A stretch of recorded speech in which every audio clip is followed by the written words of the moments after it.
Michael is the incoming Professor of Chronomics at Cambridge University. I happen to know that this is a secret ambition of his because chronomics is an area of work that he's been looking at now for a number of years, and I think you'll find that a very interesting presentation. I think I've completed what I needed to do. We're a little ahead of schedule, which is unusual. But Michael, I will ask you, I think, now to come and lead us for this opening session, and we look forward to hearing from you. Thank you. Well, I think this is a first for 2017. I don't think I've been early for any engagement this year to date, so thank you, Boris, for enabling me to fulfill an ambition for 2017. Early just once. So I'd just like to add my welcome to everyone in the room, but we do have people from so many different parts of the world, different parts of Europe, Slovakia and Switzerland. I can see immediately from the United States, from Asia, from South Korea, from Hong Kong, from Singapore. It's a very diverse group of people in the room, and I shouldn't forget the substantial delegation that have come from South Africa that we've so appreciated having here today. And I should also mention, since I'm English, that we have somebody from Scotland, no less than the Chief Inspector of Prisons. So I don't expect to spend any time in a Scottish prison, David, but if I was a Scottish prisoner, I would be extremely grateful that you were the Chief Inspector keeping an eye on it. So I think we probably would all agree that the world is needing some fresh thinking and some fresh ideas. There's a long litany of possible areas that I could mention, but let me just mention a few. Having just heard Paul Mills speak this morning, I have to mention that the financial system in the world, although it all seems calm at the moment, is actually broken and unsustainable. We're just heaping up more and more and more and more and more debt. And in the end, because no one can repay that debt, pretty much all countries would acknowledge that debt is never going to be repaid. That leads one to some very difficult choices and some very unpleasant outcomes, whichever way you look at it. And I think you have to understand that that debt is arising now not just in a European-American context, but also in Asia, in China, in Japan, the big economies, but also in many of the smaller ones as well. And the reason that China keeps heaping up its debt, I believe, is primarily to achieve political stability. Because I'm told by my friends who know that part of the world well that if they were not keeping huge numbers of people employed in government-owned factories and privately owned factories too, the difficulty would be that you'd have riots on the streets and a breakdown of the social order. So they are buying political stability through the increases of debt. But before we in the West look down our noses at them for doing this, a former Australian Minister of Finance said to me that effectively he thought that in the United States and Western Europe we're doing exactly the same thing. That is, we are buying off an equivalent of the French Revolution simply by giving people a lot of benefits if they are not well off. And if we stop giving them those benefits, if we stop caring for the old, and if we stop caring for the unemployed and other large sections of the population who need social benefits, if we stop paying them, we would have a revolutionary political situation on our hands. And how do we pay for those benefits? Well, we can't pay for them from our tax base without potentially alienating a class of people that we wish to keep in the country. So what do? We borrow money from the rest of the world. But surely the West, as the richest part of the world, the United States and Western Europe, should feel some compunction about taking so much money out of the system when so many other parts of the world are so poor. Isn't there something fundamentally unjust about that, I ask myself. But it's also caused, the crisis today, I think, by a demographic crisis. Countries like Germany and Italy and Spain and Greece, many parts of Western Europe have a number of children per adult woman substantially below the replacement rate, you probably know, is 2.07 children per adult woman. Well, Germany is at 1.3, Italy is at 1.1. And if we look further east, I think Singapore is one of the lowest at 1.1. We go below that to Hong Kong at 0.9. These countries are losing, let's say Germany is losing roughly 35% of its workforce every 30 years, even allowing for increasing age of retirement. Now, what is Germany doing about that? Well, it's extremely conscious and concerned about that. It's recruiting people enthusiastically out of the Balkans and some parts of Eastern Europe, but also it's recruiting people from Syria. We also saw Angela Merkel's extraordinary generosity in welcoming 1 million Syrians. She got first in the queue probably to get the best of the bunch in terms of their qualifications, but the point was, why was she welcoming so many? I'm sorry to be a little cynical, they desperately need the labour. And if you're losing people at that rate, you can't simply make up the difference with robotics, although you'll obviously do what you can with that. There is a bigger problem there.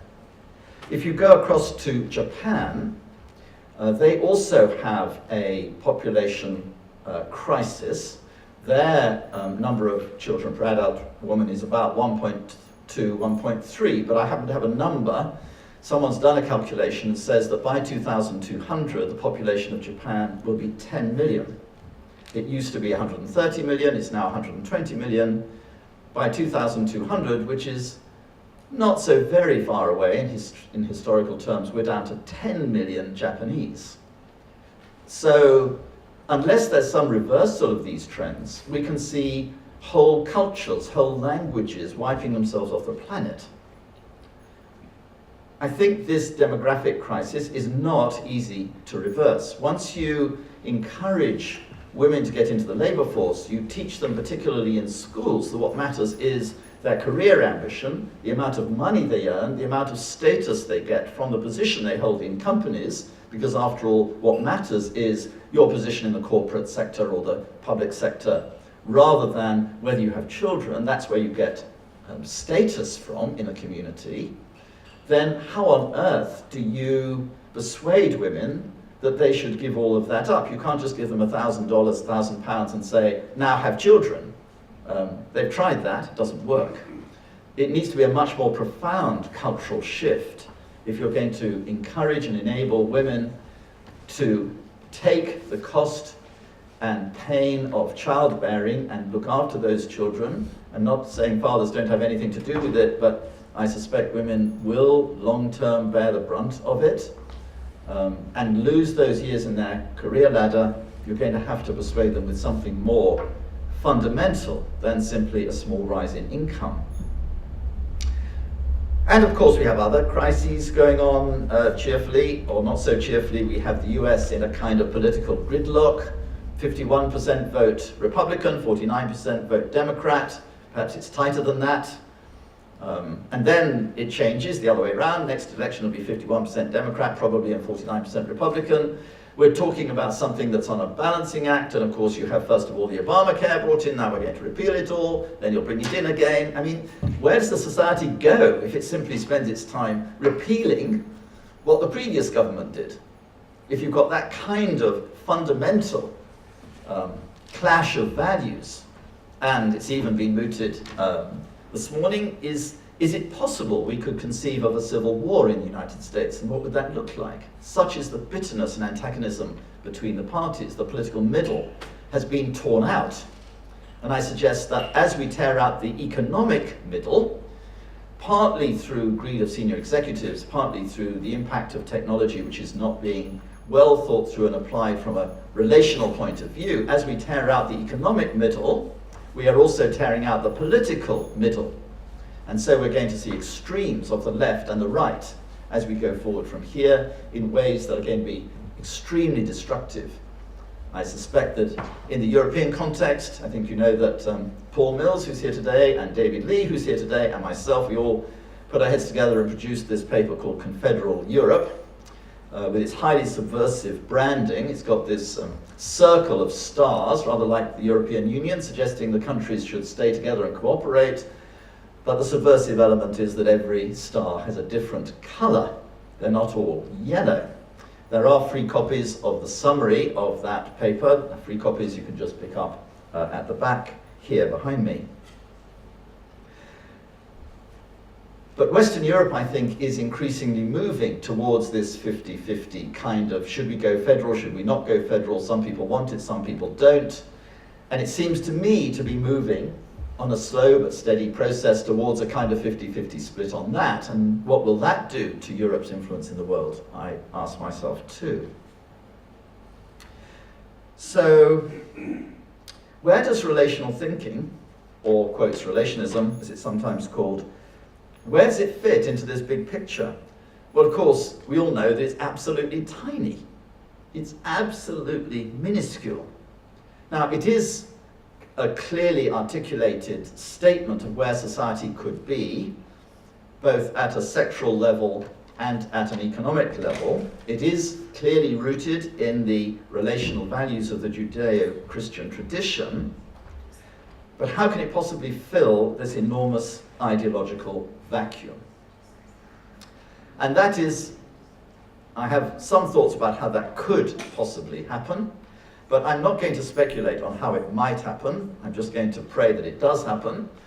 Meanwhile, I'm going to tell you the realities of where we are right now, just give you some small encouragements that very slowly and gradually relational ideas are spreading. So here are a few highlights of the last year. We did publish a book with Cambridge University Press called The Relational Lens, which does spell out our ways of deconstructing and measuring stakeholder relationships, I think in a very helpful way.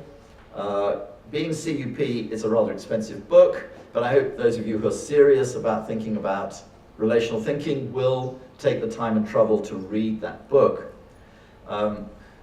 Thanks to Jonathan Rushworth, who's going to be speaking a bit later this morning.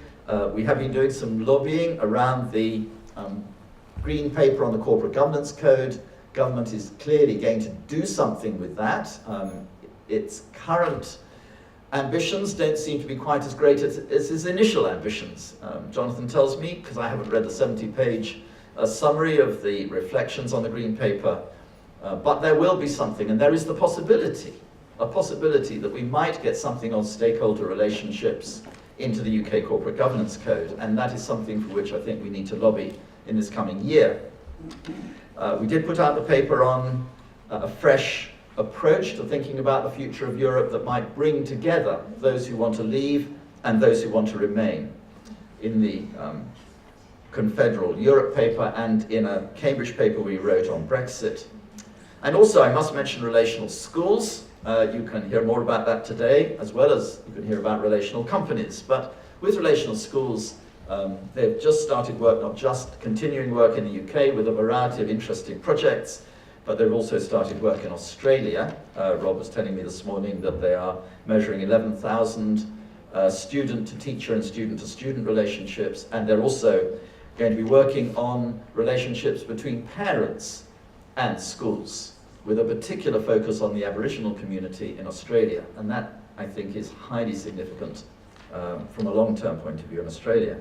I think looking at where we are as an organisation, I think it's important to appreciate that over the last 20 years, a great deal of our focus has been at an organisational level. So we've been looking at how to bring a relational perspective in a more profound way into companies, into professional services firms, into NGOs, into the NHS institutions, both hospitals and primary care, into prisons, which is where we started in Scotland back in 1994, and now into schools. So we're looking at all of those organizations, and we've focused a great deal on how you measure those relationships. And that's because they say that you can't manage what you can't measure. Now, you'll all know that that phrase is, in fact, nonsense. I can't manage my relationship even with my wife, although I try sometimes, and she would testify to that. You can't manage what you can't measure, but the nature of a relationship is that it's two-sided. Relationships are always two-sided. And therefore, by definition, you cannot manage something in which somebody else has a legitimate and equal stake. You have to dialogue rather than manage. And we haven't yet got that message across into the corporate world. Although I have to say, Tim Young, who's speaking also this morning, has been trying really hard to get that message across. I think we've had little pinpoints of success. We've had some companies that have realized if you do start dialoguing, you can make enormous progress and have huge commercial benefit, but the progress is painfully slow. But you also need to measure relationships in order to be able to justify investment into relationships. Why put the money into the kinds of initiatives and the kinds of changes that will bring about significant change? We started on this with the Scottish Prison Service back in the 1993-94 period, when they had a remarkable director in the Scottish Prison Service who brought into Greenock Prison, where you had 70 lifers, some radical changes, such as paying people who were talking to the prisoners on the what's the right word? The wings, thank you is the word I'm looking for, on the wings, talking to them, paying them more than the people who operated the IT on the gates going into the prisons. They said, if you are in conversation with prisoners, that is a greater skill than an IT skill, we should pay you more. And they brought in eating, changes in eating arrangements. So instead of collecting the food in the dining room, you went to, and then the prisoner takes it to their cell because you can't afford the risk of them all sitting at tables and getting up to mischief. You haven't got enough prison officers around the room to be able to police it. What they suggested was, let's have a cafeteria system and let the prison officers eat together with the prisoners around these tables. Well, they made it extremely cold in the dining room initially to make sure that people didn't stay there too long. But gradually, as people got used to this, they allowed the temperature to heat up a bit. And I'm not sure, David, whether people are still doing that in Greenock Prison. Can you tell me if they are? Yes, it is. It's the only prison left with a central restaurant. Yes, but I felt that was a wonderfully relational innovation, because people eating together is so fundamental to building relationships between people. So we've worked with the measurement tools, relational analytics, now under Tim Young's leadership as chief executive, is continuing to work vigorously to develop joint ventures, as it were, with companies that would like to embed relational analytics with their other analytics into their corporate environment. And we continue to work with the International Integrated Reporting Council. I think what Andrew's doing is just one example of the kinds of innovative ways people are applying relational thinking in an entrepreneurial way. But I think it's also important, I just want to move in my last few comments towards the application of the relational society, relational economy ideas at a city level and at an international level. So we held a whole day of discussion on Wednesday around the idea of a relational city. And we had a remarkable number of people from many different perspectives coming to reflect on that, whether it was in Moscow or in Britain or wherever. The idea of land, of community land trust as a way of the community engaging with developers in land development and so on. The videos of that will go onto the Relational Thinking Network website for anyone who's interested in different ways that you can approach building relationality across cities, or building relationships simply between different sections of the city, different age groups, different communities, and so on. At a national level, we are working through relational peace initiatives in Ukraine, and we're just starting work in Korea. My wife told me that there's been another rocket across Japan this morning, fired by North Korea. That situation remains highly tense. We've also been involved in Kenya, where there is an initiative to try and tackle the corruption in Kenya. It's the 159th country out of 175. That is one of the most corrupt countries in the world. And there's a large reform movement going on in Kenya, and they've invited us to work with them. We're working through the ECPM, the European Christian Political Movement, and their various member parties across Europe with the Confederal Europe paper. We are hoping that it's going to affect all the mainline political parties in Europe in due course. And I understand also from a friend that our study of called After Capitalism, which suggests how you might run an interest-free economy, has been studied by Kurdish groups occupying a large part of Iraq. This is particularly interesting because the document is written to a Christian audience in this case. Not all of our documents are, as you understand, but in this particular case it was. But the Kurdish groups, of course, are Islamic. I think what they like about it is that we're suggesting a ban on interest, which they find most congenial to their Islamic thinking. But the fact that they are really studying that, I think, is highly significant. There are, of course, bigger development needs around. There's the sustainability agenda, there is the sustainable development goals and so on. We've been gradually starting to bring relational ideas into that agenda as well. So I do think in the future, relational peace-building initiatives has the opportunity to bring the relational society and relational economy framework into countries which are divided between a capitalist interest and a socialist interest. Whether that is a country like Venezuela in South America, whether it's in Africa, or whether it's in the Far East. I think what we in England call the Far East, let's call it East Asia.